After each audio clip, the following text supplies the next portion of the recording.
At 8 years old, armed with nothing but a fruit knife, I saved a group of trust fund kids on the other side of the border. After being escorted back home, I learned something unexpected. I was the eldest son of a high society family. There were no tearful reunions at the family meeting. All I got was Mrs. Lin's look of contempt and a show of dominance right from the start. You can come back, but don't even think about messing with your little brother. Just when everyone expected me to break down in tears, I turned to my biological father and asked flatly, "Is she my stepmother?"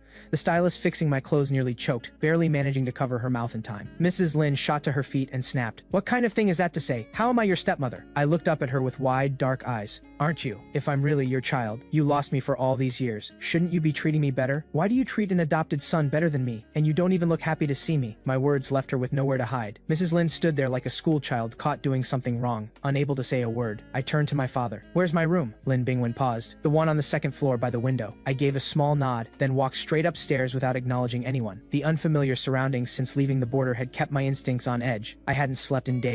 A 10-year-old body can only take so much. The moment I made it into the room, I was out cold. When I opened my eyes again, it was early the next morning. I had barely reached the dining room doorway when I heard Lin Jingchuan, the family's adopted son, pouting in complaint. "It's already this late, and my friends keep calling. Mom, I don't want to wait for him anymore." Mrs. Lin pinched his cheek affectionately. "Go return their calls, we'll leave soon." Lin Jingchuan's face lit up. He bounced away from the table, clearly wishing I had slept in even longer. Mrs. Lin glanced at the time. What little patience she had was almost gone. Then she spotted me and let out a cold snort. "Sleeping till noon and making everyone wait. No manners at all.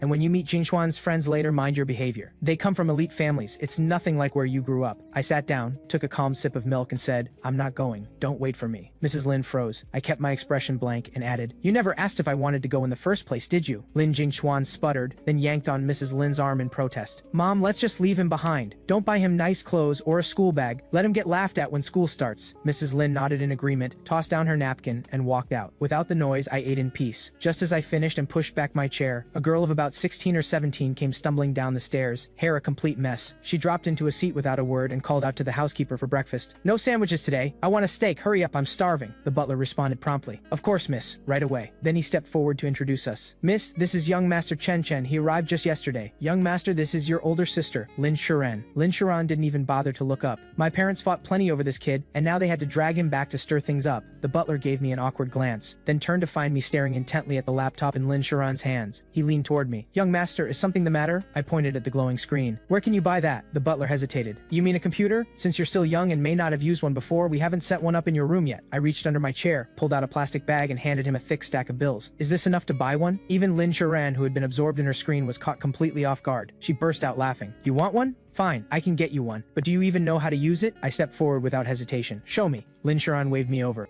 "Pay attention, everything you see on this screen is built from characters like these. Watch." Her fingers flew across the keyboard as she spoke. Lines of code scrolled past like a foreign language, dizzying to look at. She hit enter, and a brand new page snapped into view. Lin Shiren slid the laptop toward me and leaned in with a sly smile. "Simple, right? Want to try? Even an idiot could figure this out. If you can't, that proves you're hopeless, and you're never calling me your sister. If we run into each other outside, pretend you don't know me, understood?" The butler quietly wiped his forehead. Miss Lin had always had a natural gift for technology. Thinking that I'd grown up in the countryside and had probably never touched a computer, he felt a pang of sympathy. Lin Shiren noticed I was still staring at the screen. She gave me a nudge. "What are you waiting for? Get started." I stepped up to the table. I was barely tall enough to see over the edge, just a little head poking up at the screen, a slightly ridiculous sight. Lin Shiren watched me fumble with the keys, pressing a few buttons, then squinting at each letter on the screen as if learning them for the first time. She was delighted. She crossed her legs and waited for me to fall apart and give up. She was already looking forward to tearing into me and feeding her love of mischief. At first, my pace was slow, but once my mind mapped the keys, my fingers started to fly. Lin Shiren assumed I was just mashing keys until she saw the code I had written. Her cup nearly hit the floor. "You wrote this." She snatched the laptop and scanned it for signs of cheating. I looked at her puzzled. "You were watching me the whole time." A second later, she turned and stared at me like I was something inhuman. She grabbed me under the arms without another word and marched upstairs. Lin Shiren set me down in her gaming chair. She pulled up 4 surrounding monitors at once. The code from each window spread out in front of me. She looked at me with total seriousness. "How much of this can you understand?" I gave her a curious glance, studied the screens with a frown, then pointed at a line on the third monitor. "Is this wrong?" Lin Shiren blinked and leaned in close. "Where's the error?" I touched the screen to highlight the line, deleted it, and typed in a replacement. "Hey, don't just touch things." Lin Shiren was losing it. She had gone days without sleep for this, fighting her way to the decisive match of the championship, and now some kid had messed with her work. She was ready to snap. She had completely forgotten she was the one who told me to look. She was just about to explode when the screen lit up. The word "win" flashed across the display. From the speakers came the roar of her teammates cheering. Goddess Mu, you're insane. You found the bug just like that. We're champions. Lin Shuran stood still, listening to their wild celebration. She slowly turned toward the third monitor. Her eyes went wider and wider. She scratched her head, the embarrassment of showing off swordsmanship in front of a grandmaster, only to get completely called out. Still want that computer? She said. I'll buy it for you. I didn't hesitate. Yes. Great, let's go. Lin Shuran was walking on air. On the way, Lin Shuran pulled up a dictionary on her phone. She had specifically brought it up to test me, but in the 15-minute drive, I had finished the entire dictionary. Lin Shuran stared at my head in disbelief and muttered, how does a brain like that even work? Do we actually have genes like this in our family? It was my first time somewhere this lively and crowded. My instincts kicked in and I scanned every face around me. Lin Shuran assumed I was nervous and reached over to take my hand. Don't worry, I've got you. She had completely forgotten how much she had resented me just hours ago. Meanwhile, I wasn't used to being touched. I tried more than once to pull free, but Lin Shuran was too excited, dragging me along without letting go. At the electronics mall, she walked in with total authority. Bring out the best setup you've got. The shopkeeper was a friend of hers and looked utterly baffled to see her show up with a child in tow. Miss Lin out shopping with a little brother? Now that's a rare sight, although the young master looks like he got quite a tan. Lin Shuran waved him off with pride. Please,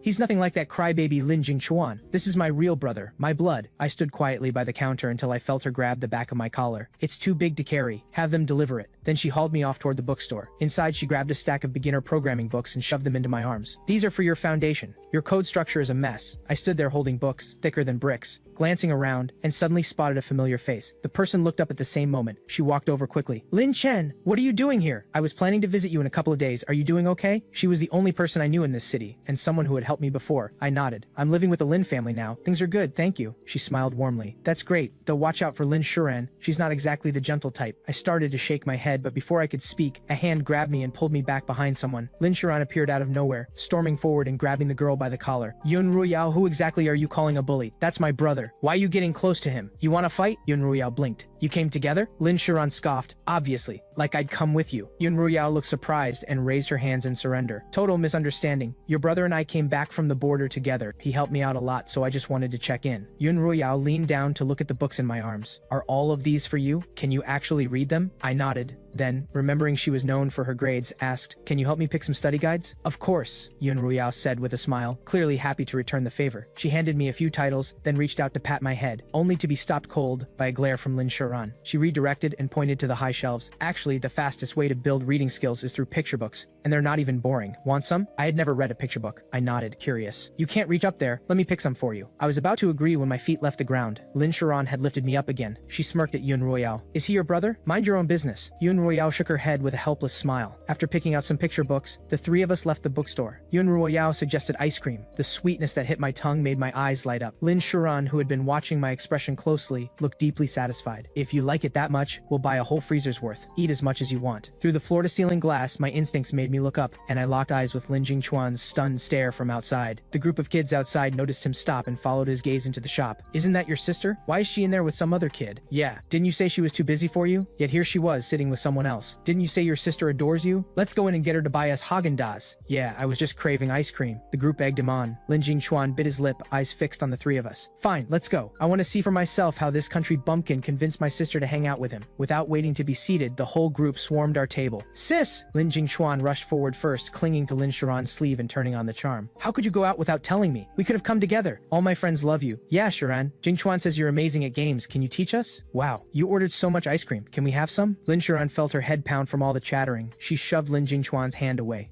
Buy your own, you're not broke. Stop crashing my day. Lin Jingchuan hadn't expected to be shut down so completely. His face flushed red. He bit his lip and looked up pitifully. But I want to be with you. The other kids exchanged confused looks and pointed at me. Who is he? Why does he get to sit with Shuran? Is he Ru Yao's little brother? Lin Jingchuan panicked, terrified they would find out he was adopted. In a rush, he blurted out, he's the new housekeeper's son. That seemed to satisfy them. When they looked at me again, their eyes had turned dismissive. No wonder he's so tan. And his clothes are ugly too. Jingchuan, your sister must be so generous, treating the housekeeper's kid. So why won't she treat us? It wasn't that they couldn't afford ice cream. Kids from wealthy families just weren't used to being told no. And with me positioned as someone beneath them, they felt even more entitled. But before Lin Jingchuan could think of what to say next, Lin Shuran slammed her hand on the table. The crack of it made every kid flinch. She looked up. Lin Jingchuan, who exactly did you just call the housekeeper's son? You've lived in the Lin family so long you've forgotten your own place, haven't you? She grabbed Lin Jingchuan by the collar and pulled him close, her voice dropping low. Everything you eat, everything you wear, even your name, you borrowed from someone else. What gives you the the right to stand here and lie. Sis. Lin Jingchuan had never seen her this furious, never been humiliated like this in public. Tears streamed down his face. Lin Shuran shoved him aside and pointed at me, addressing the little runts directly. Listen up. He is my brother, my real brother. If I ever catch any of you giving him trouble, I will personally come after every single one of you. Got it? The whole group froze in terror and scattered like startled birds. Lin Jingchuan was left behind, rubbing his eyes, shooting me one last glare. Then he ran off in tears to find Mrs. Lin. Yun Ruoyao shook her head from across the table. That adopted kid really does need a firmer hand. Lin Shuran let out a cold snort, but unusually, said nothing in return. I had heard every word. I simply didn't care. Lin Jingchuan's attacks had no teeth. After we finished, Lin Shuran was still buzzing with energy. What else do you want? Let's go get it. I shook my head. I want to go home and read. Then a deafening blast tore through the first floor, followed by screaming. I was already ducking behind cover before anyone else moved. Lin Shuran and Yun Ruoyao, startled by the noise, instinctively followed and crouched down behind the glass railing with me. What was that? I turned and pressed a finger to my lips. Then I said quietly, gunshot. Yun Ruoyao and Lin Shuran both went rigid. They followed my gaze. Sure enough, in the middle of the crowded atrium below, a masked man was sweeping a gun across the room. Nobody move, he roared. He spun and smashed the jewelry counter with his gun. Hand over all the gold, now. The staff trembled as they scrambled to their feet. Hands raised, they moved to unlock the display cases. They bagged the jewelry with shaking hands. Something about the man felt off to me. Yun Ruoyao had noticed it too. She studied his gun hand. He's shaking and he can barely stand. He's drunk. If police storm in, it could push him over the edge. Sure enough, minutes later, a wave of officers arrived, and the man's agitation spiked immediately. He pressed the gun to a clerk's head and shouted, "Was it you? Did you rat me out?" Before anyone could react, he pulled the trigger without hesitation. A thunderous bang. Blood. But the recoil jolted his aim. The shot missed the clerk's head and caught the shoulder instead.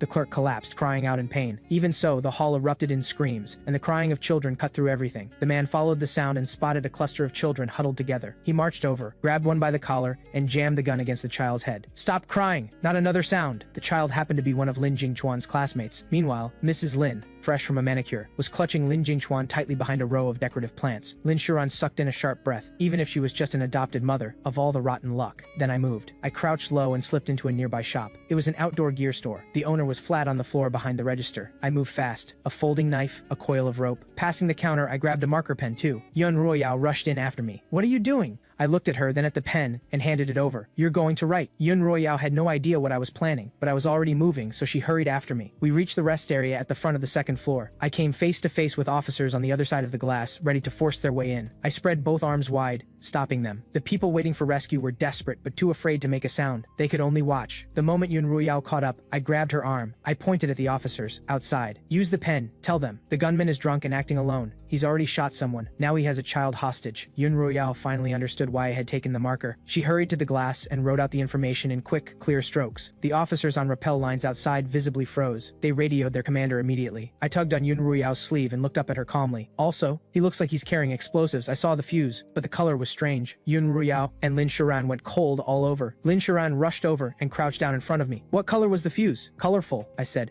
The ones I saw at the border were always gray or earth-toned. So it's probably from a prop shop, tactical gaming gear. Those kits have been trending lately. You can make them look completely real. Lin Shuran looked at Yun Ruoyao with a grave expression and gave a slow nod. Yun Ruoyao pressed her lips together and wrote the next message on the glass. "Suspect is carrying explosives." In a moment like this, every word had to be precise. At their age, any ambiguity could mean the police wouldn't take them seriously, and that could cost lives. The last message kept the officers on their radios for a long time. I tugged on Yun Ruoyao's sleeve again. My voice was small, but steady. "I'm going down to get them out." Yun Ruoyao and Lin Shuran both stared at me. Their response came at exactly the same moment. "Absolutely not. It's too dangerous. Sending a 10-year-old to face an armed gunman." The idea was absurd. But then the sound of a child crying came from below again, followed by the man's furious shouting. The entire mall held its breath. Yun Ruoyao hesitated. "You're sure about this, aren't you?" she asked quietly. I met her eyes and nodded. Yun Ruoyao let out a slow, long breath, pulled Lin Shuran's hand away and looked at me. "Then be careful." It was the first time anyone had ever said that to me. I held her gaze for a moment longer than usual. Then I grabbed the rope, and before either of them could blink, I was gone, sliding down to the first floor in an instant. Yun Ruoyao and Lin Shuran leaned over the railing and looked down. The small figure had already vanished into the crowd. Not just the gunman. Almost no one in the crowd even noticed me. Those who did stared in disbelief, unable to make sense of what they had just seen. Lin Shuran watched me weave low through the crowd, closing in on Mrs. Lin and Lin Jingchuan, one quiet step at a time. She suddenly grabbed Yun Ruoyao's arm. "Did I make a mistake?" she said, her voice unsteady. "Chen Chen just got here. He knows exactly what his parents are like. His father only cares about money. His mother will always choose Lin Jingchuan. And to me, he's just some kid I dragged along on a whim. Does a word like brother really mean enough for him to risk his life like this?" Yun Ruoyao looked back at her but didn't say what she was thinking. That to me, these weren't family. They were strangers. "But right now, there's only one thing we can do," she said. "We have to believe he can get them out." She believed I was no ordinary child. On the first floor, The hostage boy was still wailing, pouring out his fear the only way he knew how. The drunk gunman's temples throbbed. "Shut up," he raged. "One more sound and I will kill you right now." He pressed the barrel directly against the boy's skull. The crowd around them let out a collective gasp. Outside the entrance, the officers had finally decided to act on the intelligence. They began filtering in quietly, plainclothes, blending into the crowd in small groups. At the sight of the scene by the jewelry counter, every one of them went pale and quietly thanked themselves for not forcing their way in earlier. Any civilian or child casualty, even one, would be a catastrophe. Worse, the layout of the surrounding buildings made a sniper position impossible, which made taking him down even harder. They couldn't exactly pin their hopes on some strange child either. All they could do was inch through the crowd, quietly closing the distance to the gunman. When I slipped through the decorative plants and appeared beside Mrs. Lin and Lin Jingchuan, Lin Jingchuan was buried in Mrs. Lin's arms, crying softly. Mrs. Lin's jaw dropped when she saw me. "How are you here?" Almost immediately, conflict crossed her face. She could barely keep Lin Jingchuan together as it was. What was she supposed to do with another child? I didn't give her the chance to think. I moved her arm aside and brought my hand down clean and sharp on the back of Lin Jingchuan's neck. Small as I was, the force was enough. He went limp instantly. Mrs. Lin nearly screamed. I covered her mouth before a sound could escape. Then I pointed toward the emergency stairwell nearby, signaling that she could carry Lin Jingchuan out from there. Something settled inside her. Unexpectedly, almost miraculously, she clutched Lin Jingchuan tightly and crawled into the stairwell. There was enough cover. They wouldn't be seen. But halfway through, she realized I wasn't behind her. She turned back to find me crouched exactly where she had left me, watching calmly. Something about that face, those eyes, they made her feel an inexplicable loneliness just looking at them, as if I had never once expected anyone to take me with them, as if all I had ever known was watching others go. Mrs. Lin opened her mouth. She called my name, but only in her heart. I shook my head and motioned for her to hurry. She wanted so badly to say it. "If we go together." But when she looked down at Lin Jingchuan in her arms, the fear of losing him swallowed everything else. In the end, she held my gaze for one long moment, and then turned away. On the second floor, Lin Sharon had watched every second of it. Her jaw was clenched, her eyes were red. She hated her own helplessness, and she hated her mother's coldness even more. When her gaze fell on me now, it was no longer the thrill of novelty. It was something real, something that worried her. I waited until I was sure Mrs. Lin had made it safely into the stairwell, then looked away. I had always believed nothing in this world comes free. Lin Sharon had bought me a computer and treated me to ice cream. A debt like that had to be repaid. As for the other people in the mall, the old man who raised me once told me something. When there are too many bad people in the world, the only way to stay good is to keep doing good. I didn't want to become like the people in the village. I wanted to be a good person. The children nearby were still crying, unable to hold it in, and that was pulling the gunman's attention in every direction. But it was also feeding his rage. The veins on his trigger hand were beginning to stand out. The child in his grip had lips turning blue. I knew I was out of time. I slipped into the cluster of children. The moment the gunman turned to check the entrance again, I grabbed the hostage boy's leg and yanked down hard. The gunman lurched backward, caught completely off guard. His grip broke.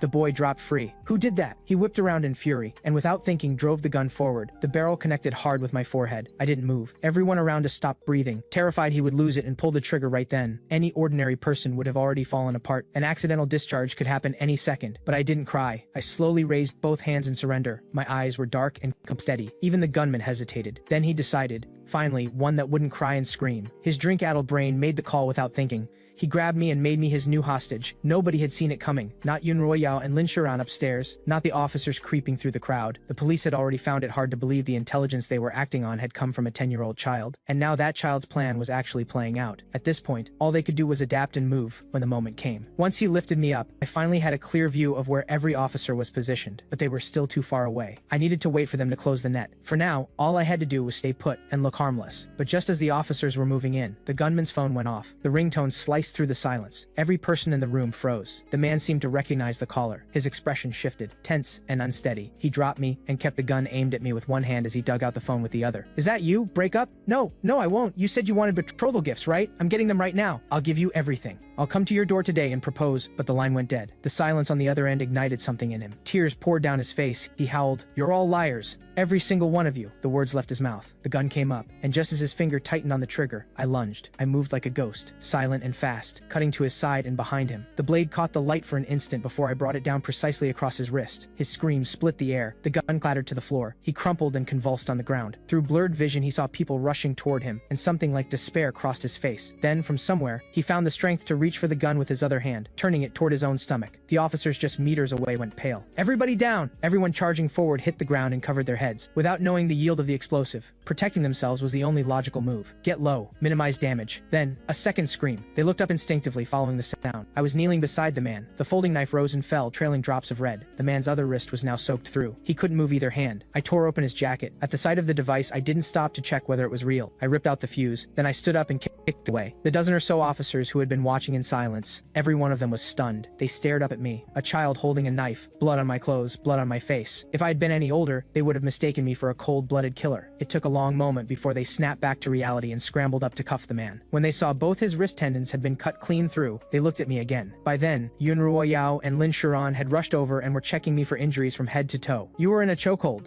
Does anything hurt? Do you feel dizzy? We're going to the hospital. That blow to your head looked bad. I looked at them blankly. I'm fine, I said quietly. Nobody listened. They each took one of my hands and pulled me toward the exit. An officer stepped in to stop us. He looked at me, clearly unsure how to phrase it. Would it be possible for this young, for him to give a statement first? He genuinely didn't know what to call me. Lin Shiran stepped forward. Are you blind? Look at the lump on his head. We're going to the hospital first. If you need anything, come find me at the Lin residence. Lin Bingwen is my father. Then she grabbed my hand and walked out without another word. At the hospital, my wounds were dressed. The bruising from the chokehold was treated too. When the nurses heard I had taken down an armed robber, they couldn't stop praising me. Brave, adorable, unbelievable. When I came out of the examination room, Yun Ruoyao and Lin Shiran were both waiting right there. Only after confirming I was truly okay did they breathe again. Yun Ruoyao, gentle as ever, couldn't hold back a word of advice. She looked at me seriously. Don't take risks like that again. Dangerous situations are for adults to handle. You're still a child, you know. Lin Shiran, unusually, stood on the same side as her. She crossed her arms. If you pull something like this again, I'll have a bodyguard follow you every time you leave the house. I wanted to tell them I could take care of myself, but the same worry in both their eyes. It was a strange feeling. Something warm settled in my chest, so I said nothing. Urgent footsteps echoed from the far end of the hallway. Lin Bingwen arrived with another man, both moving quickly. Spotting the three of us outside the examination room, he went straight to Lin Shiran first. You're not hurt, are you? Lin Shiran hated this about him, the way he doted on her because she was the one he planned to use to inherit the patriarch's estate. She shook him off. I wasn't the one who saved anyone. Why are you looking at me? Only then did Lin Bingwen look at me, for the first time since arriving, but it wasn't concern that crossed his face. He frowned and snapped. Who told you to go out there and play hero?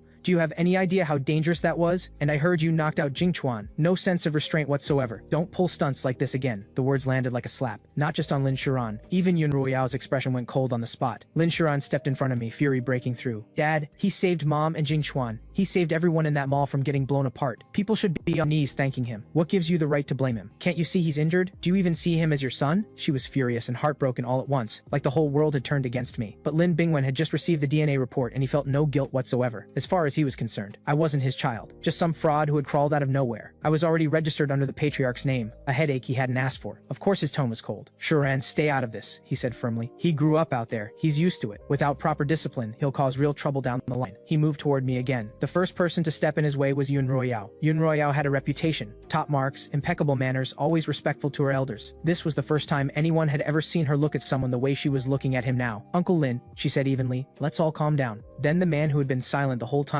reached over and rested a hand on Lin Bingwen's shoulder. He smiled warmly. The child just went through something terrifying. If you want to talk to him, it can wait. If seeing him here upsets you, why not let him stay at my place for a few days? I took a liking to this kid the moment I saw him. Yun Ruoyao's eyes lit up. She turned to him immediately. Dad, I was just about to say the same thing. Let Chen Chen come stay with us while he recovers. The man was Yun Ruoyao's father, Yun Qiwan. Yun Qiwan kept his easy smile and nodded. Ruoyao, your mother has always wanted a son. Having him over for a few days would make her happy. Both father and daughter had taken to me quickly, and their welcome felt entirely genuine. Given the business ties between the Yun family and the Lin family, Lin Bingwen should have been pleased, but now he hesitated. His smile stiffened. I wouldn't want to trouble you, Mr. Yun. He's a handful. Better he stays with us. The patriarch will be sending for him before long anyway. I wasn't Lin Bingwen's blood. By all logic, he should have thrown me out, but he couldn't answer to the patriarch, and he had no time to find his real son right now. So I had to stay, had to keep playing the role of the Lin family's young master, and under no circumstances could he let another family pull me in, not with the secret of my identity still at stake. His position was firm. Yun Qiwan and Yun Ruoyao had no choice but to let it go. Before leaving, Yun Ruoyao slipped me her contact information. If I ever needed anything, I could reach out. I nodded and tucked the note into my pocket. I had always valued kindness from others. It was never something I took for granted. Since Lin Jingchuan was still undergoing tests, only Lin Shiran came home with me. The two of us had barely finished washing up when the police arrived. They were there to take statements, and there were quite a few of them. Inside the Lin family living room, beyond the team leader and the recorder, over a dozen officers were packed together, looking slightly awkward. From the sofa,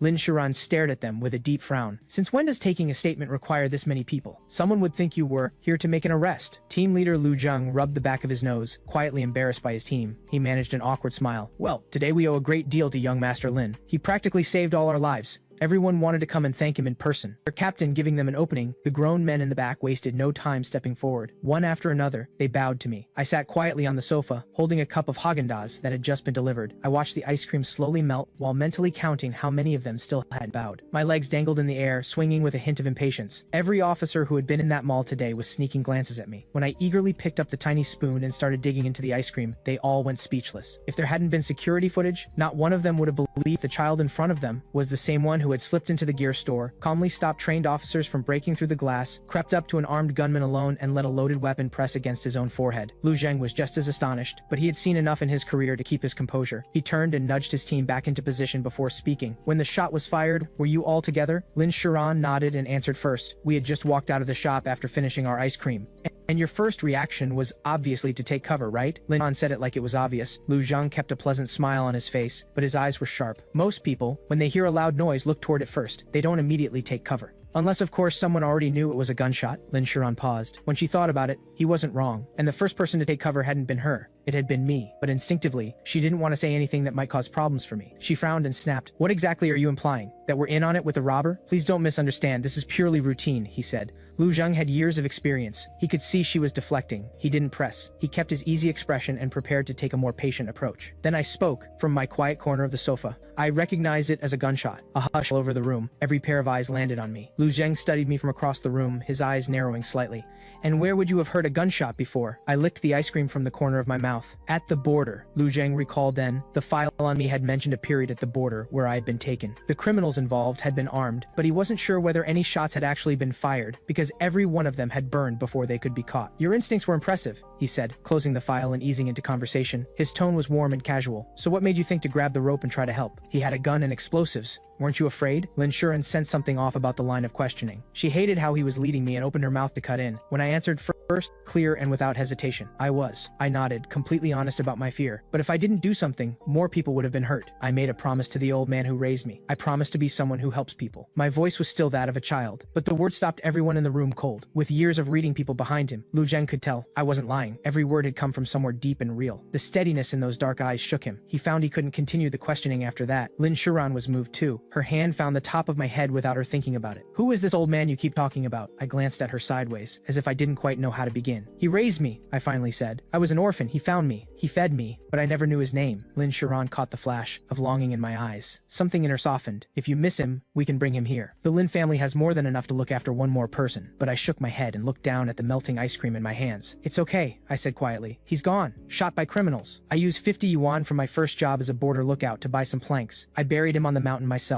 I began to tell the story. It was my second time working as a border lookout. In the ravine behind the village, I had helped a group lose 3 police vehicles that were in pursuit. The villagers I worked with took most of the money, but the 50 yuan that remained, those men had placed it in my hands themselves. Sharp little kid, one of them had said. You've got real potential. Just too young. The man in the driver's seat blew smoke and grinned at me, but the back of the truck kept leaking dark liquid, and the smell was something rotten. They were hauling tainted meat, people said. The profits were enormous, but it made people sick. Sometimes it killed them. All I wanted was to bury the old man. I didn't want to go with him. When the man saw me step back, a cruel smile crossed his face. Growing up in a place like this, your fate was decided for you a long time ago. Do this job once, you do it forever. You're no different from us, understand? But I refused to accept that. I didn't want to be like them. So afterward, I drew a map of their escape route and handed it to the police. I told them there was a gap in the border, a way to get to those people. The tainted meat never reached the city. The men were caught. One day, passing by the checkpoint, I saw 3 drawings posted on the wall. They looked like they were meant for me. I copied what was in them, went and asked around, and eventually learned that the 2 characters written there meant thank you. Looking at those drawings, I thought I must be a good person after all. Lin Shiran nearly lost her composure at the casual way I said he was gone. She spun around and glared at Lu Zheng. It was his fault for stirring all this up. Lu Zheng was embarrassed too. The file said I was 10 years old, but the small thin boy in front of him looked like he had lived a lifetime of hardship. To have come through all of that with a pure and innocent heart, to act with that kind of courage, even the force he had used was understandable. In the end, he couldn't bring himself to press any further. He gathered his team, thanked me one more time at the door, and left. The scene shifts. School. Lin Jingchuan finished what he had to say and stormed off. A few boys who had been about their Ultraman cards tugged at my arm, only to find I hadn't budged an inch. Where's the teacher's office? I asked. Lunchtime. The building emptied out quickly. A few stragglers lingered, but none of them were heading toward the stairwell. The office was in the middle of the corridor. When I found the door, it was completely quiet inside, not what I expected. I looked up at the window. The curtains were drawn, but Yuan Jingcheng had definitely walked this way. Without thinking, I didn't knock. I dragged a stool from the neighboring classroom and stood on it beneath the window. Through a narrow gap in the curtain, I could make out figures in the dim interior. Xu Nianxi had removed the blazer she had worn that morning. Her white shirt was smudged with chalk dust. Now she was undoing that too. I assumed she was trying to change out of dirty clothes, but then I looked at Yuan Jingcheng, standing in front of the desk. Something felt wrong. In my memory, people who undressed in front of others were called something bad, and Yuan Jingcheng wasn't alone. There were several other boys, all standing with their heads down, silent. I thought about it for a moment, then climbed down and knocked. 3 knocks. The sound rang out sharp and strange in the empty hallway. After a pause, the door snapped open, and Xu Niangxi's face appeared. She blinked when she saw me, then quickly put her smile back on. Lin, is there something you need? I noticed her shirt was buttoned wrong, and only one side of the hem was tucked in. I looked past her into the room. I'm here for Yuan Jingcheng. Jingcheng? A flicker of surprise. She shifted to block my view and said smoothly, Jingcheng has been struggling with his schoolwork. He needs extra tutoring. He won't be able to walk home with you today. If you're hungry, go ahead and eat. She reached out to pat my head as she finished. I wrinkled my nose and stepped back immediately. Teacher, you should wash your hands. The words hit her like a switch flipping. Her whole body stiffened and even her smile looked off. She looked down at me, a cold face wearing a smile. Why? I thought about it but couldn't quite explain. I had always been sensitive to smells. It smells, I said plainly. Xu Niangxi's smile nearly cracked. Not wanting to drag this out, she waved it off. Fine, I'll go wash up. Go eat your lunch. With that, she stepped past me toward the room and didn't think to close the office door behind her. Most elementary school kids were too intimidated to set foot in a teacher's office uninvited. She had calculated everything, except that I wasn't a normal child. The moment Xu Nianxi turned into the bathroom, I stepped inside. I walked up to Yuan Jingcheng. Is this really tutoring? Or did you tattle on someone? He didn't answer, just shook his head. I noticed his body was trembling slightly. Are you scared? What is there to be scared of? It's just an office. But Yuan Jingcheng and the others stood like they had lost the ability to speak. No matter what I asked, no one said a word. I frowned and scanned the room. The only thing that stood out was a phone on the desk. The air in the room felt wrong, heavy, and suffocating. I didn't want Xu Niangxi to come back and keep them here, so I grabbed Yuan Jingcheng's hand and headed for the door. He let out a quiet gasp. He hadn't expected me to be so strong. Within seconds, I had pulled him all the way to the doorway. No footsteps behind us. I turned back and addressed the boy still inside. If you stay, I'll tell everyone you've been tattling. Nobody will want to be around you. At that age, nothing terrified children more than being left out, especially the quiet ones who already struggled to fit in. They bolted. By the time Xu Nianxi came back from the bathroom, the office was completely empty. She grabbed a fistful of her own hair in frustration. Her eyes locked on the items still sitting on the desk. A ring and some steel beads. She had gone to such lengths to prepare those. Just then, another teacher rushed in holding her stomach, looking for medicine. She found Xu Nianxi still there and smiled warmly. Teacher Xu, tutoring students again? You're so dedicated. Xu Nianxi swept the items off the desk with one hand and went over to help, smiling. They're the future. If I can help even one of them, it's worth it. The other teacher found her medicine, took a couple of tablets, and shook her head in admiration. Teachers like you are rare these days. I'm having lunch with the principal. Come along. It'll be good for your next review. Xu Nianxi agreed without hesitation. She turned to grab her things, but the other teacher was already pulling her out the door. Hurry, hurry, we can't keep the principal waiting. I had barely gotten Yuan Jingcheng downstairs when he wrenched his hand free. No, we can't run. Teacher will get angry. He kept his head down, tears falling steadily, his whole body shaking. I didn't fully understand, but he wasn't stopping. There was no point in trying to get him to eat. I stood by the road and called Yun Ruyao. Half an hour later, Yun Ruyao arrived. What happened? I was sitting on a bench. Yuan Jingcheng was asleep with his head in my lap. She crouched beside him first, checking on him. I pointed to his eyes. He cried himself to sleep.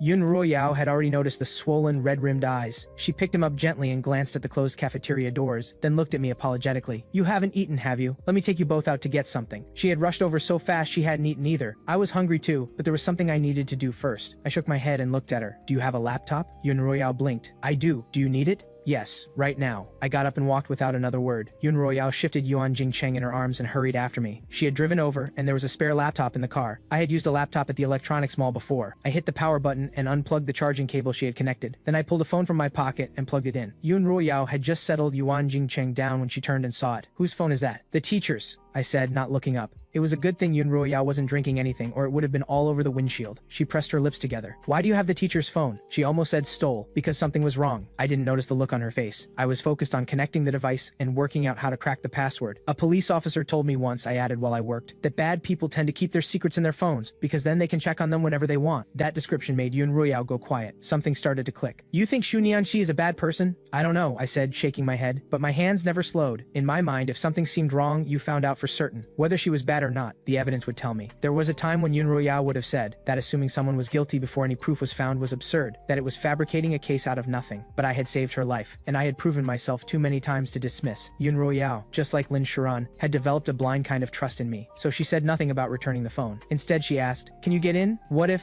She didn't finish. The screen was already filling with scrolling code. Yun Royale's mouth fell open. 3 seconds later, a soft chime. The phone unlocked on its own. The screen came to life. I had only recently encountered a smartphone and still wasn't very familiar with it. The first thing I tapped opened the camera. My own face stared back at me from the screen. I blinked. Yun Royale leaned over, about to show me how it worked, when her expression froze. Without thinking, she covered my eyes with her hand. "What comes next isn't for you. Can you give me the phone?" Her voice had dropped, cold and flat as ice. I had rarely seen her like this. After 2 seconds of hesitation, I nodded and handed it over. This had always been about Yuan Jingcheng. Having Yun Royale handle it made sense. For the next 10 or so minutes, Yun Royale sat in the driver's seat and went through the phone. When she finished, she got out of the car alone. When she came back, the skin on her knuckles was scraped and still bleeding. I had seen many people hurt others when they were angry. After a moment, I asked, "Did you go hit Xunyangxi?" Yun Royale stared at me, then broke into a reluctant laugh. She wiped her hand with a tissue and reached over to pat my head. The cold anger slowly left her eyes, and the warmth underneath began to show through again. "Thank you, Lin Chen, I mean it." She said it with complete sincerity, looking straight at me. I had already guessed that something bad had happened to Yuan Jingcheng. I looked down at him, sleeping peacefully. "So he's not going back to school this afternoon?" I asked quietly. "No," Yun Ruiyao said, a trace of bitterness crossing her face. "I need to take him to the hospital." I nodded and said nothing more. Before I got out, Yun Ruiyao couldn't help herself. "Listen," she said, "why don't you skip school today too? Give it a couple of days. Let me get everything sorted first." I looked back at her, thought for a moment, then shook my head. "We have PE this afternoon. The teacher said there's a test." Yun Ruiyao sighed. She almost pointed out that an elementary school PE test hardly mattered, but before she could, my small voice came again, steady and calm. "Besides, Yuan Jingcheng may be gone, but if Xu Nianxi is really a bad person, the other students are still at risk." Yun Ruiyao paused. She looked at the small figure standing beside the car, barely tall enough to reach the door handle. Something in my expression reached her. The darkness that had been sitting heavy in her chest began to slowly lift. Every impulse she had to deal with Sun Yanxi on her own terms was quieted by the clarity in my eyes. She let out a low breath. "All right, then be careful. I'll get things moving as fast as I can and come find you. And if anything dangerous happens, don't act on impulse." I nodded. I knew she was worried about me. Lunch break passed quickly. Students trickled back to the classroom one by one. Yuan Jingcheng's absence went unnoticed by everyone, except me. I kept looking at his empty seat. When PE came, we headed outside. The first test of the school year was a 400-meter run. Most students were gasping by the finish line. A few couldn't catch their breath and had to be helped to the side to rest. I felt nothing, not even a sweat. It was like I had just finished warming up. "All right, the rest is free time. Find somewhere to rest," Coach Lee announced. He could see no one was in any state to keep going. He blew his whistle and dismissed them. "Lin Chen, we're opening card packs. We brought loads. Come play with us." I stared at the sealed packets in their hands and couldn't quite figure out the appeal. Still, I said seriously, "Wait, next time when I have some of my own, I'll play with you. These things cost money. I couldn't freeload off other people's cards. It would only be fair once I had my own." The kids looked a little deflated. Just then, a burst of excitement erupted from under a nearby tree. Lin Jingchuan was tearing open card packs. "Oh wow, these are all rare cards. Jingchuan, you're amazing." Basking in the attention, Lin Jingchuan lifted his chin. He shot me a look. "If you play with him, I won't show you my cards. Your choice." The threat landed immediately. Kids who were deep into card collecting felt every word of it. After a few seconds of hesitation, the group abandoned me and bolted over to Lin Jingchuan's side. I was actually relieved. Cards didn't interest me much. Basketball did. Back in the village, there had been one basketball. Zhao Peng's parents had brought it from the city. They never let me touch it. I walked over to the court and picked up a ball. Coach Lee was resting nearby. He spotted me and grinned. "What's up? Want to learn how to shoot? I can teach you. Basketball is good for growing taller, you know." That last part caught my attention. My eyes lit up. I looked up at Coach Lee, well over 6 feet tall, and asked with complete sincerity, "If I learn, will I get as tall as you?" He blinked, then burst out laughing. This kid was something else. "Probably not quite like me," he admitted, "but you'll definitely catch up with your classmates." So while everyone else hid in the shade playing games in the blazing afternoon heat, I was out alone on the court drilling shots. I couldn't even throw straight at first. My arms and legs were too short. Controlling a full-sized ball was a real struggle. Students passing by caught sight of my awkward form and laughed, pointing and calling me hopeless. Lin Jingchuan spotted me running around by myself and pouted. "Fine, look at him, he's so pitiful. If he wants to join us, he can come over." In his magnanimous moment, he figured that since my money would eventually end up in the family anyway, being a little nice to me wasn't too much to ask. But I had no intention of stopping. A missed shot just meant starting over. What I didn't understand, I worked out from Coach Lee's instructions. Then without warning, a ball arced cleanly through the air and dropped straight through the hoop. It went in. It actually went in. The kids blinked, wondering if they had seen it wrong. Then they watched me pick up another ball. I stepped to the three-point line and let it go. Perfect. Nothing but net. Coach Lee had started out watching casually from the sidelines. Now he was standing right beside me, retrieving the balls. The way he looked at me, like he had stumbled onto something precious, he just kept nodding. "You've got real potential," he said. "And I saw you run earlier. You made it look easy." But this time I didn't agree. I was focused on getting taller. Coach Lee scratched his nose and stayed quiet. He had said that about growing taller pretty casually. Basketball didn't exactly guarantee anything. The crowd grew with every basket. Each shot brought louder cheers, more exciting than any card opening session. He's incredible, not just three-pointers, even the layups are going in every single time. I always knew he was the best. No wonder he doesn't care about cards. He's rarer than any rare card. Kids are more honest about admiring strength than adults ever are. In an instant, cards were abandoned in the grass as every one of them stampeded over to cheer me on. Lin Jingchuan, who had gone to all that trouble to show off his cards, was upstaged again. He yanked up several fistfuls of grass in frustration, but the heat was brutal, and Coach Lee was worried about heat stroke. He didn't let me go on much longer. 10 minutes before the bell, he took the ball away. I had worked up a sweat and was thirsty. I jogged over to the sink to wash up. Then I filled a paper cup at the water dispenser beside it. I had barely drunk half when a group of people came out nearby. It was Xu Nianxi. She had a few young boys trailing behind her. I recognized them immediately, the same boys from the office. I thought of the look on Yun Ruoyao's face after she had seen the phone. I set down the cup and followed quietly. The little grove behind the school was thick with summer growth. I had to get close before I could make out their shapes through the leaves. Xu Nianxi was pulling at the boys' clothes. My brow furrowed at once. Something about it felt deeply wrong. Even without any schooling, I knew. It was the same for boys as for girls. Your body was private. Nobody had the right to touch it without permission. "Speak up," Xu Niangxi said. "Be honest with me, and I'll let you go. Otherwise, we'll have to stay here and play a little while." Her usually soft voice had dropped to something low and grating. Even her laughter had a rough, rasping edge that made your skin crawl. She dragged a ruler slowly across the boy's knees, her voice drifting out smooth and unhurried. "Now, who took my phone?" So that was it. She had noticed the phone was gone and assumed one of them had taken it. I hadn't thought of this. I felt a flash of guilt and nearly stepped out to admit it was me. Then I remembered what Yun Ruoyao had said. Don't act on impulse. Xu Niangxi didn't look particularly dangerous. Still, I held back. But as the questioning went on, the boys began to cry, softly, trying to suppress it. And their crying didn't stir any conscience in Xu Niangxi. If anything, it seemed to excite her more. "Cry, cry.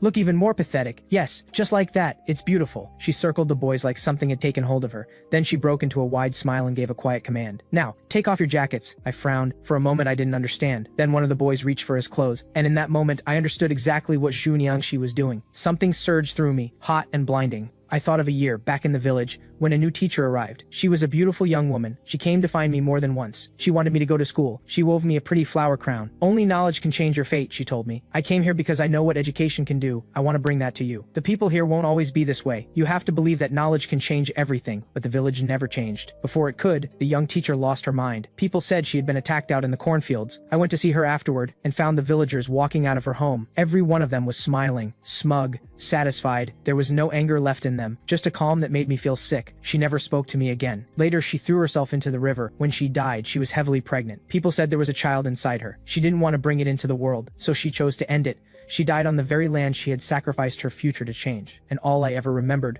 was the look on those villagers' faces, that smug, satisfied smile. I never imagined I would see something just as vile inside a school that looked like a fairy tale castle. When I ran out, I wasn't thinking about anything. Fragments of memory flashed across my mind. Then came screaming, then crying, then the rapid thunder of footsteps from every direction. Teachers and students from nearby came running, drawn by the noise. Inside the grove, Xu Niangxi was on the ground, the back of her head split open and bleeding. Beside her stood me, holding a rock, my face blank. My dark eyes were fixed on the figure on the ground, as if I was deciding whether to strike again. "What? Call an ambulance!" Now, one teacher snapped back to their senses first and rushed the security guard to make the call. Then they turned to herd the gathering crowd of students away. "Back to your classrooms, all of you. No standing around. Coach Lee, get your students under control." Coach Lee, the PE teacher for Class 4, snapped out of his daze and moved to pull his students away.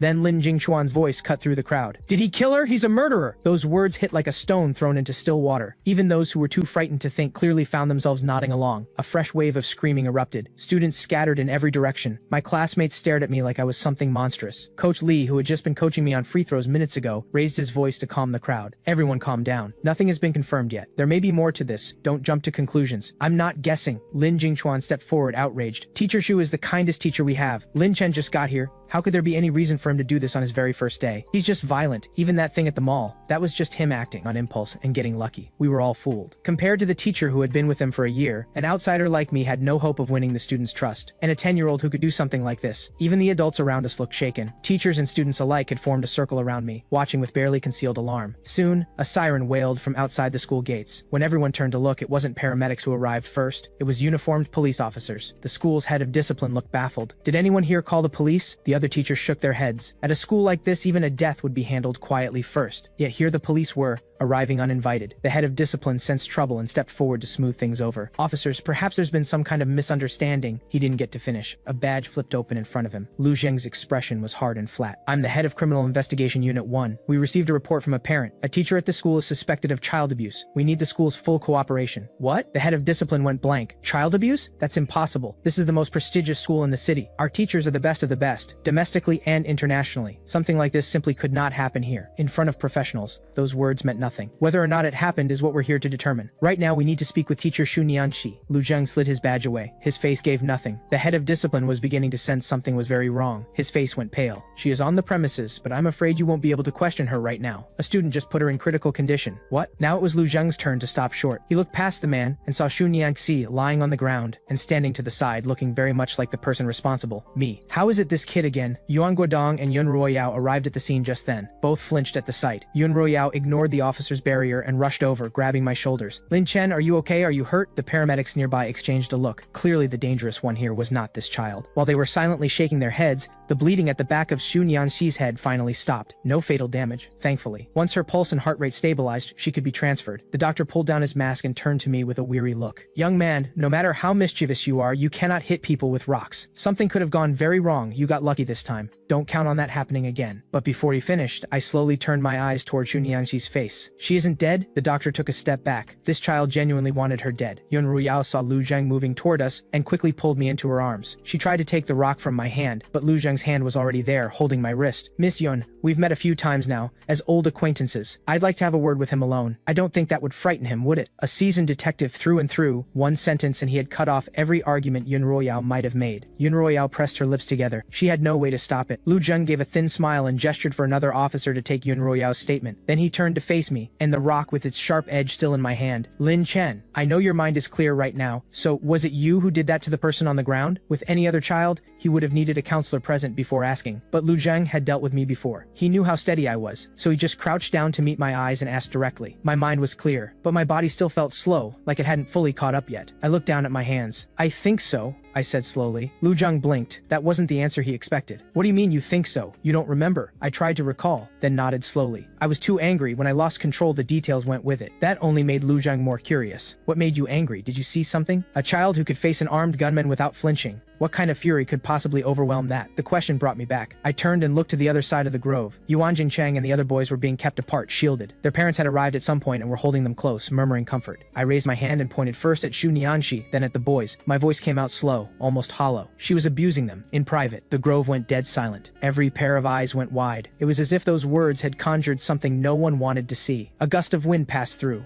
Then one of the parents screamed. What kind of lies are you telling? My son came for extra tutoring. It was a perfectly normal teacher-student relationship. Why would you make something like this up? None of this happened. You clearly saw something wrong, hurt someone by mistake, and now you're trying to blame it on our children? Lin Jingchuan was right there to lead the charge. Teacher Xu would never do something like that. It's those struggling students who kept pestering her for tutoring. They're the ones who wouldn't let her rest. She tutored them for free. She's a genuinely good teacher. Most of the class was nodding along. Only a handful stayed silent, huddled quietly to one side, given the gravity of the matter and the privacy of the children involved. The police quickly set up a perimeter around the grove, keeping only the class inside to give statements. The moment Lin Jingchuan finished talking, Yun Ruiyao stepped forward. She faced the parents head-on, her expression tight. You've seen the photos. If you didn't believe any of it, why did you rush here? If you think your family's reputation matters more than your child's dignity, then by all means, let this creature keep teaching. Her words were harsh and brutal, but every one of them landed exactly where they were meant to, draining the color from the parents' faces. They had found out 30 minutes ago, confirmed what was on Xu Nianxi's phone, and come running. But hearing hearing it said aloud that their son had been abused by his teacher. The shame and panic was too much to sit with. "We'll transfer schools," one parent said, face ashen, biting their lip. "Whether it's true or not, we're not staying. Not after this." They shot a vicious glare at Sun Yanxi's motionless figure. But more than justice, more than truth, they wanted it buried. Facing gossip and whispers for years to come, that was a price they weren't willing to pay. Yun Royao's expression went still. She said nothing more. Everyone had their own position, their own choice. She couldn't force anyone. But if Sun Yanxi walked free today, I would be the one left carrying the charge of unprovoked assault, and whatever punishment awaited me at the Lin household would be anyone's guess. Royao, Yuan Guodong had finished giving his statement and came over. He rested a hand on her shoulder, a quiet signal to stay calm. "Don't worry," he said, his voice low and steady. "If they won't file charges, I will. If that animal doesn't end up behind bars, my name means nothing." His eyes locked onto Sun Yanxi's still form on the ground. What was in them was no longer just anger. Meanwhile, the doctor crouching nearby was practically ready to slap himself. He had told me off without knowing the full picture, and now he was fighting the urge to make Sun Yanxi's condition a little worse. Yuan Guodong came to stand in front of me. He lowered himself onto one knee, trying to manage a smile, but his eyes went red first. "Good kid," he said, his hand wrapping gently around my arm. His voice broke. "I need to thank you. Thank you for saving Jingcheng.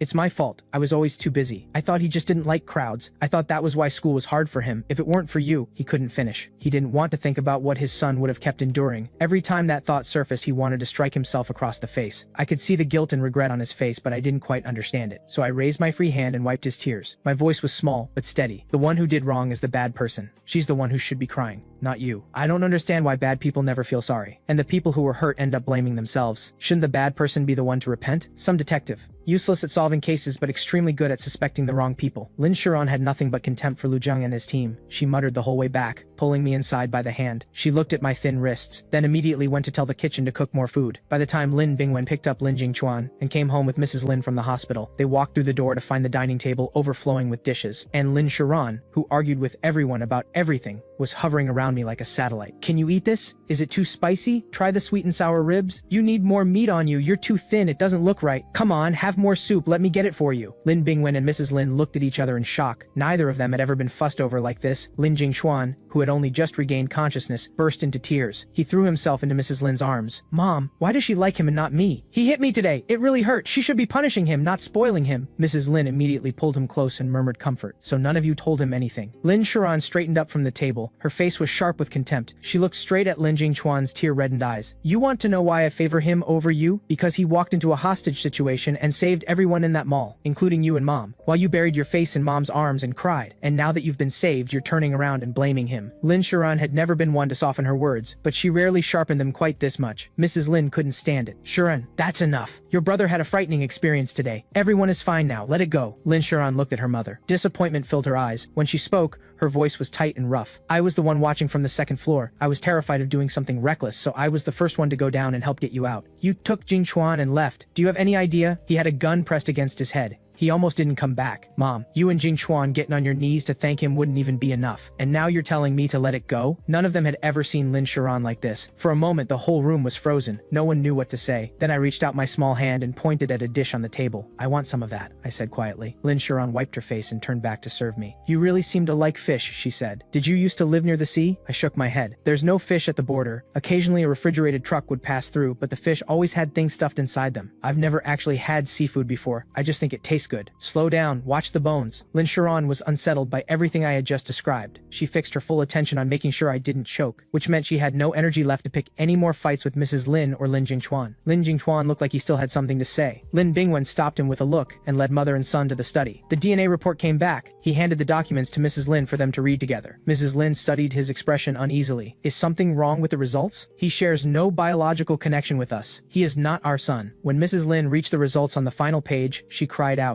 Lin Jingchuan's eyes lit up immediately. "He's not one of us. Dad, let's kick him out, now." Mrs. Lin recovered and nodded fiercely. No wonder I could never feel anything for him. Who knows where this fraud even came from? "Why didn't you expose him right away, and letting Shiran wait on him like that?" Mother and son were both outraged, but Lin Bingwen, seated behind the desk, let the silence stretch before speaking. "I can't send him away." "Why not?" Mother and son said it at exactly the same time. "Because the real Lin Chen most likely died at the hands of the kidnappers, and the patriarch wants Lin Chen. This boy is a ready-made Lin Chen." Lin Bingwen drew out a cigarette. lit it, and regarded them through the thin curl of smoke. "So he must be Lin Chen," he said quietly. "There is no other option. Once the inheritance from the patriarch has been secured, I'll remove him from this household. Jingxuan will be the only son of this family. You don't need to worry about him taking anything that belongs to Jingxuan." He had chosen to tell them the truth. He didn't want open warfare breaking out under his roof. With no competing interests, the surface peace would hold itself, and it played out exactly as he had predicted. Lin Jingchuan brightened immediately, the hostility draining out of him. Mrs. Lin felt a faint pang learning that her biological son was likely dead, but compared to raising a rough-edged child from nowhere, the adopted son she already knew was far more comforting. So when mother and son came out of the study hand in hand, they found me at the foot of the stairs, and for the first time ever, both of them smiled at me. Lin Jingchuan even made an effort. "School starts the day after tomorrow," he said. "We're in the same class. I'll take you." I neither agreed nor disagreed. I went straight to my room. I opened the textbooks and picture books I had bought that day, flipping through and locking in every new word as I went.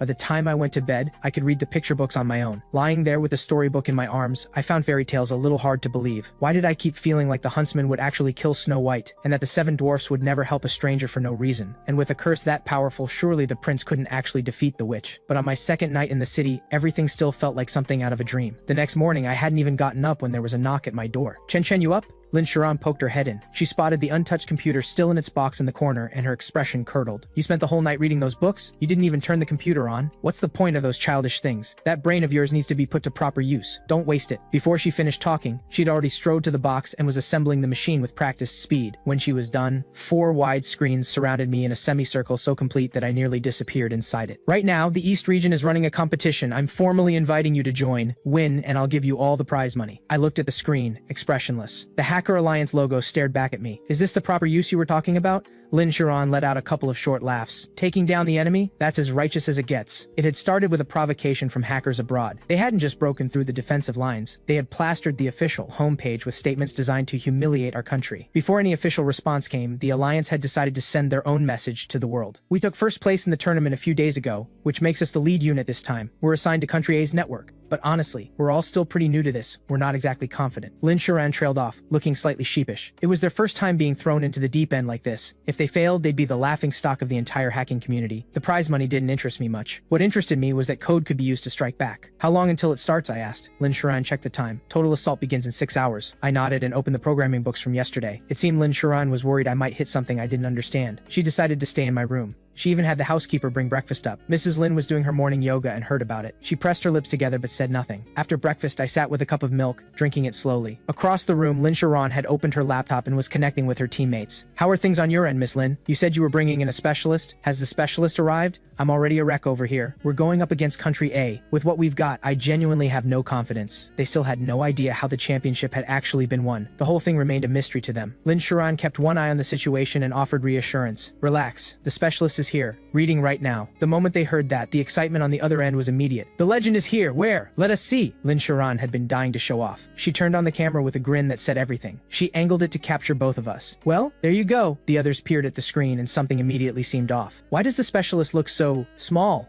Is it just a height thing?" Lin Sharan glanced down at me. I didn't even reach her waist, and nodded. "Yep, still growing. Can't you see the milk?" The others couldn't quite bring themselves to laugh. They managed a dry response. "A young prodigy, just like Miss Lin then. And hard-working too. Up this early reading." Lin Sharan answered without looking up. "Right. Otherwise you wouldn't know the first thing about basic programming. Gotta cram." Dead silence on the other end. After a long pause, someone finally spoke. "Miss Lin, please do not tell me the specialist is a child who hasn't even lost all their baby teeth." Lin Sharan thought, barely even finished learning to read Chinese characters, let alone programming. But she absolutely could not say that out loud. Too much for them to handle. "Trust me," she said, hand on her chest. "If he says it's fine, it's fine." Honestly, before yesterday, if someone had told her that a child could spearhead an assault on Country A's official network, she would have called them delusional. But after what she had witnessed at the mall, the calm under fire, the quiet efficiency, the economy of words, now, whenever I agreed to something, she felt a confidence she couldn't entirely explain. Her teammates, however, shared none of it. They thought she had lost her mind. "Do you understand what we're actually doing? We are hacking Country A's official government website. Their technology and cyber infrastructure is world class. Do you get that? If we fail, fine, but if we get caught, we go to prison. You're from a powerful family, someone will bail you out. We don't have that safety net. Whoever wants to play this game can play it themselves." The whole team had cracked. They were done. Lin Sharan thought at first they were messing around, but one by one they went offline and didn't come back. The team had been assembled back in university. Most of them were doctoral students. She called. They were firm. They were out. Lin Sharan let loose. "You spineless cowards, every single one of you. You were the ones who wanted to form this team. You've got the title in your pocket, and now you won't fight for it. If you were going to bail, you should have said so from the start.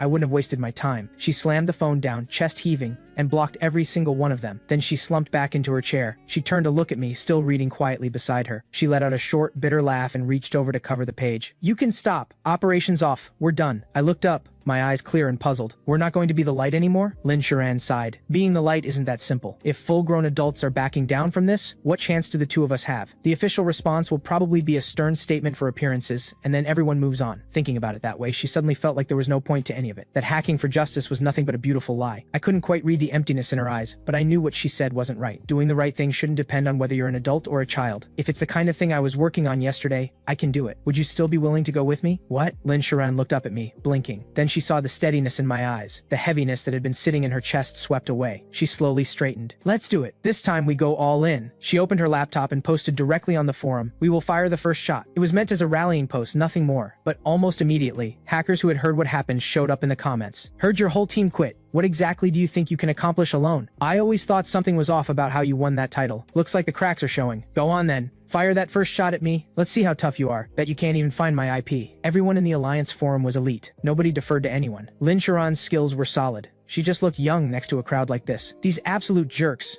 She was ready to roll up her sleeves and go at them right then, but she glanced down and saw me, still reading intently. It was like a shot of something steady straight into her veins. She went calm. Now wasn't the time to act on pride. She needed to work with me, and work well. So for the next several hours, we mapped and remapped everything. At 2 in the afternoon, while the mocking replies on the forum were piling up, I closed my book, moved to the main seat, and brought up all 4 screens. The full assault on one of the most technologically advanced nations in the world had begun. At first, nobody paid much attention. Most had already written this operation off. The forum was busy channeling its outrage at the team that had quit. What kind of joke champions are these? A bunch of kids who got lucky against the Dark Emperor. Take a good look at yourselves. With the real talent dropping to the second tier, who's actually going to take on Country A? While everyone was deep in the anonymous debate, someone posted at the bottom of the thread, "Oh my, Country A's website is gone, go look!" Now, people assumed it was a prank. They clicked out to grab a screenshot so they could mock it, and every single one of them went silent when they reached Country A's homepage. The entire page had turned a deep, vivid red, covered wall-to-wall in blooming peonies, a classic symbol of wealth and fortune in full bloom. Not a single word, just imagery that every person back home would instantly recognize. What the? Ha! Who did this? This is incredible. Peonies in full bloom, wishing you a peaceful life, good person. My mom walked by, took one look, and complimented Country A on their taste. The tone of the thread had flipped completely, and then the original poster appeared again. First shot, 3 words. It shut everyone up cold.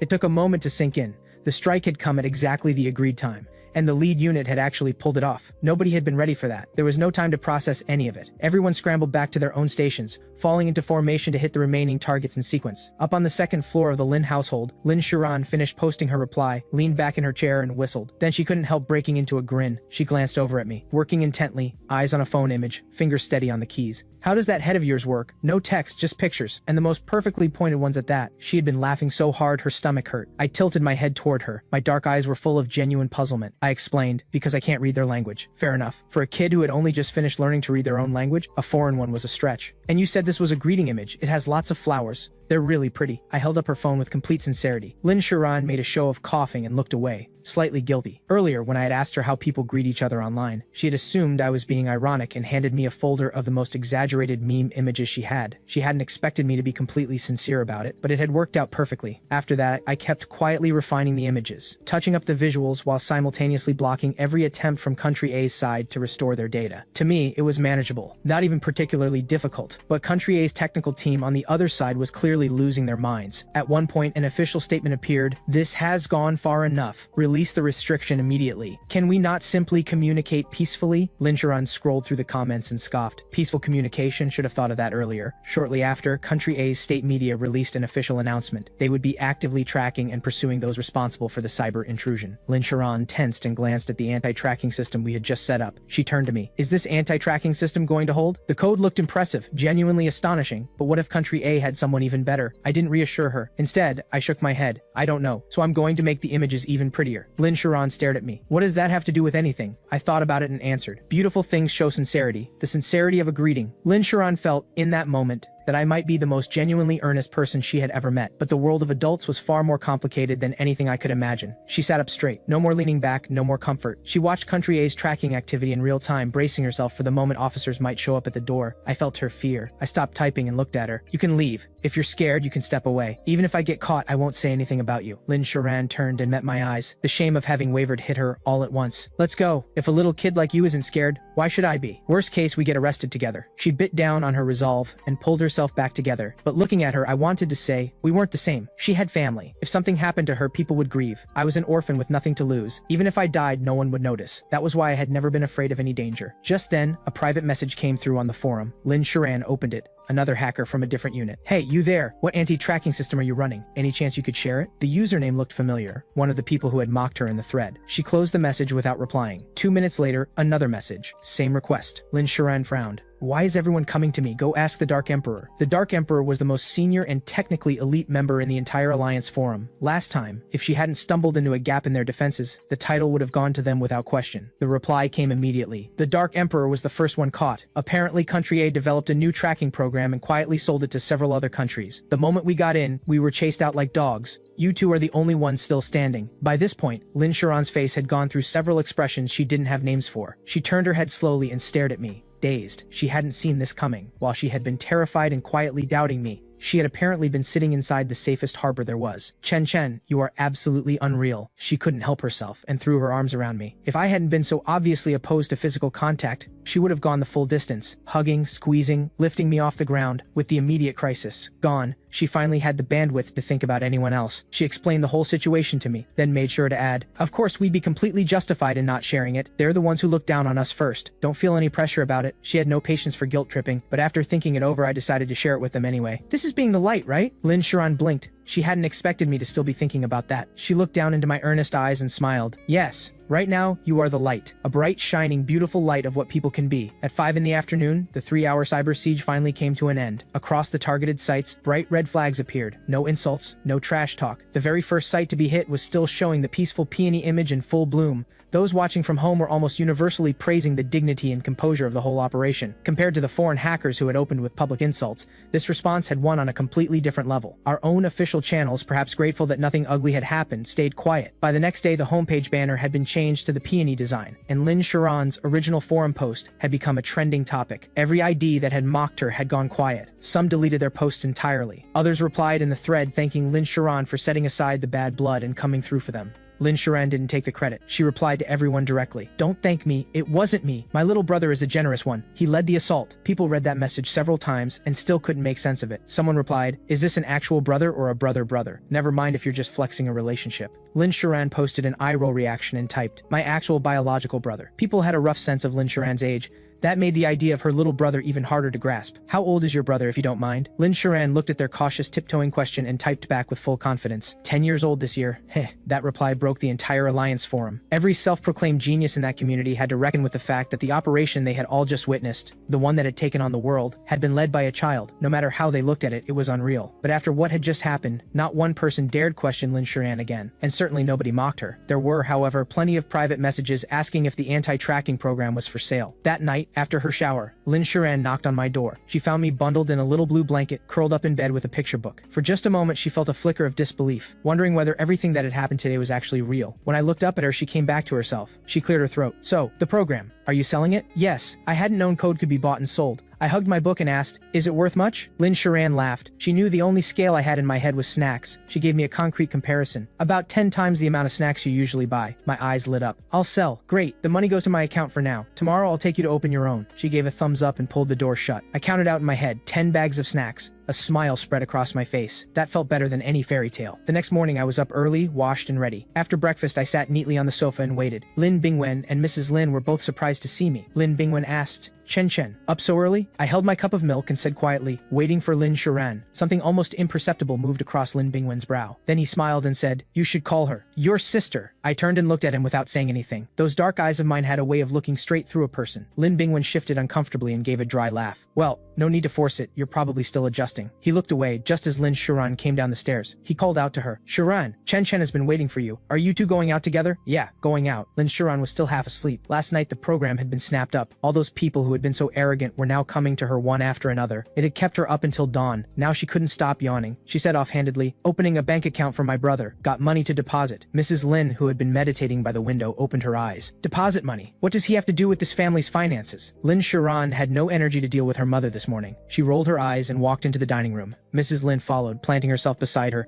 and speaking in an earnest, pleading tone. Shiran, that money is yours. Don't just hand it out to other people. If you must give it to someone, give it to Jingshuan. At least you know where he comes from. Mom, there has to be a limit to the favoritism. Lin Shiran's temper, even first thing in the morning, had no patience for this. She cut right through. Chen is your biological child, she said flatly.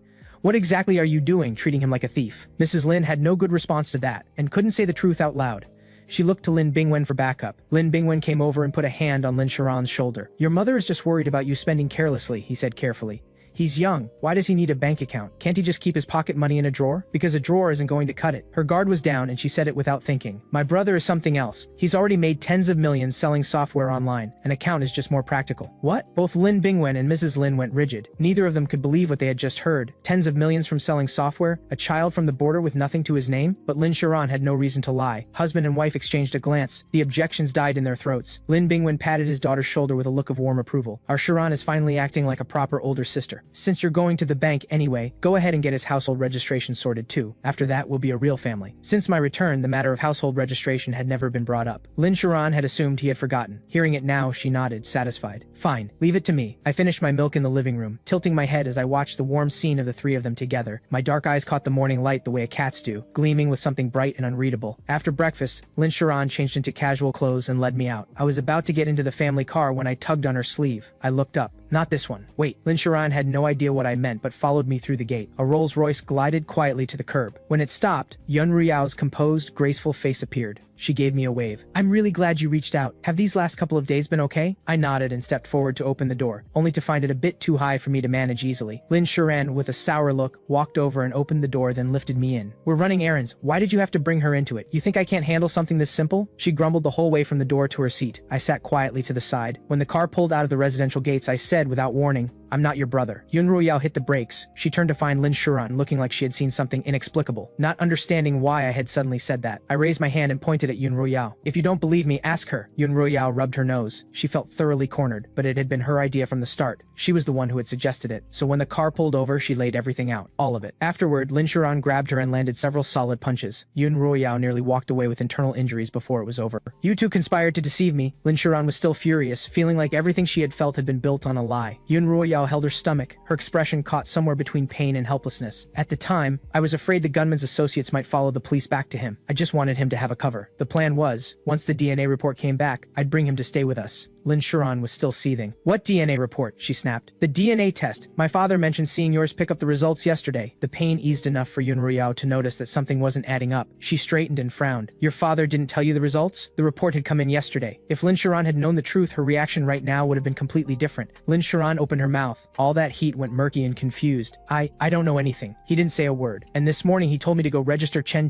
in the household. I spoke quietly from my corner. They want to claim me. What? Yun Ruyao went still. Why? The Lin family was not ordinary. They were old money, generations of it. Even an adopted child under their roof would never want for anything. So why would a family like that take in a child who shared none of their blood? The answer didn't need to come from me. Lin Shiran had already figured it out. She said it through clenched teeth. They want the patriarch's inheritance. The words hit Yun Ruyao like a current. A branch family on the rise. It wasn't surprising that Lin Bingwen, despite being of the main bloodline, would resort to something like this. With the company bleeding money in recent years, he needed the patriarch's estate to scale up fast. These were family secrets, not the kind an outsider could step into. Yun Ruyao watched Lin Shiran go from fury to devastation, slumping back against the seat. There was nothing to say. Yun Ruyao turned back and kept driving. After a long silence in the car, Lin Shiran turned to me. Why did you tell me the truth? I couldn't quite read her feelings. I told her honestly. I don't want to be registered in the Lin family household. Lin Shiran understood immediately. The memory of her parents' sudden warmth after seeing that report made her chest tighten. Don't worry, she said through clenched teeth. I won't take a single cent of yours, and I won't let them either. I nodded and looked at her steadily. You're different from them. You're a good person. Lin Shiran stared at me. Something in those words reached her. The bitterness eased just a little. She pulled herself together and thought, in that case, just set up your own household registration, separate from anyone. From the front, Yun Ruyao offered a helpful note. To be the head of your own household, you need to own property. What's that exactly? Lin Shiran had never dealt with this either. I caught on immediately. Land,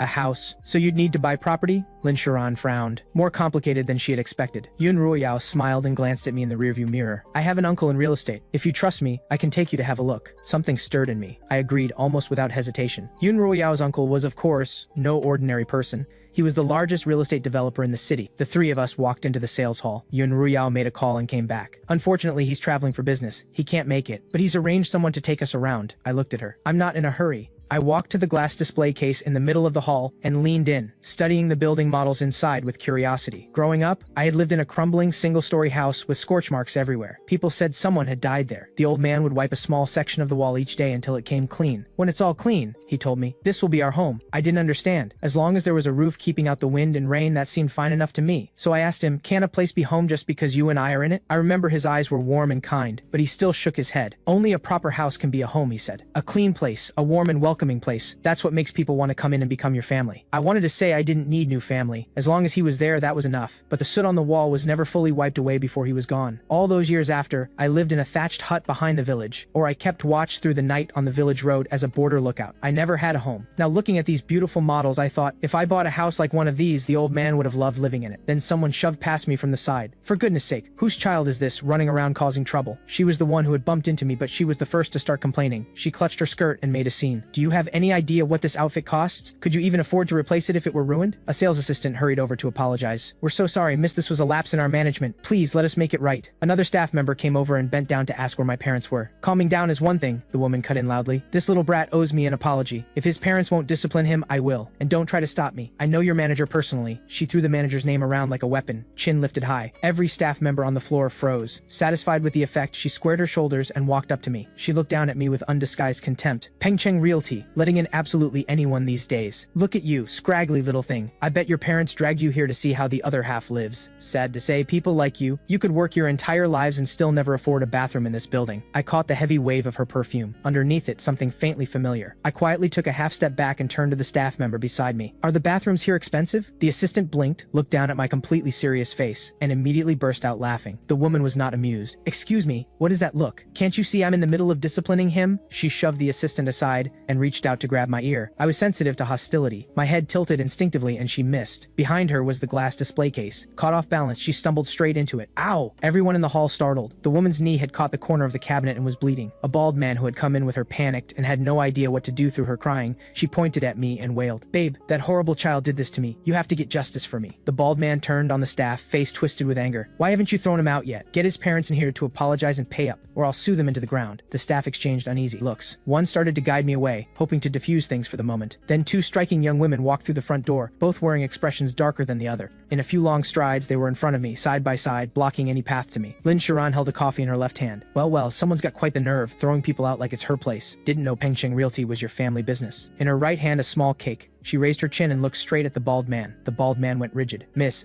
Lin, you're here?" He turned to Yun Ruyao beside her and startled all over again. "Miss Yun too, and your connection to this child is?" Yun Ruyao rarely used her name as a weapon. Today she felt like making an exception. She smiled pleasantly. "He saved my life." Lin Shiran was not about to be outdone. "My brother, just reunited, biological." The bald man had broken into a full sweat. Yun Ruyao read his expression, then glanced at the woman seated nearby. Her smile didn't waver. "I had assumed someone making such a grand entrance would be your wife." At that, the bald man's color changed. He stood up instinctively. He bowed repeatedly. "I'm so sorry, Miss Lin. I had no idea this was the Lin family's young master. If I had known, none of this would have happened." Lin Shiran held her posture just as high as the woman had, if not higher. Her voice came out cold. "Did you do something? Then why are you the one apologizing? Let the actual person responsible step up." Yes, of course." He spun and grabbed the woman's arm. "Apologize to the young master this instant. Did you really think he was someone you could afford to cross? What were you thinking?" He was furious she had created this mess, but the woman was even more furious. She yanked her arm away. "What do you think you're doing?" That hurt. Finding herself the target of everyone's stares, she raised her hand and slapped him across the face. "Useless, you can't even protect your own woman. What good are you?" The sharp crack of it stunned everyone in the room. People had seen nouveau riche men throw their weight around. Fewer had seen the mistress running the show. The bald man's face went deep red. His mouth moved. You. She kicked him aside. "Get out of my way. I'm done with you. Stop blocking the view." Then she turned to Yun Ruyao and Lin Shiran, tapping her red-nailed fingers finger in their direction. And you two, don't go anywhere. I'm not finished with you. Yun Ruyao and Lin Shiran looked at each other. There were very few people in the city who could actually back up a threat like that against them. The woman pulled out her phone and dialed with the ease of someone who had done it many times. A few minutes later, a figure hurried in through the entrance. The staff immediately straightened. Good afternoon, manager. The man was around 40, slim in a suit. He gave the room a cursory nod, then slid up to the woman and switched on an oily smile. You who upset you? Tell me everything, I'll handle it. Please don't let yourself get worked up. I can't stand to see you like this. The performance was so slick it turned the bald man's face green. But the Pengcheng Realty manager was not someone he could afford to cross either. He pressed a hand to his slapped cheek and seethed in silence off to the side. The woman gave her version of events, heavily embellished, and demanded satisfaction. If I don't get what I want today, don't bother contacting me again. Of course,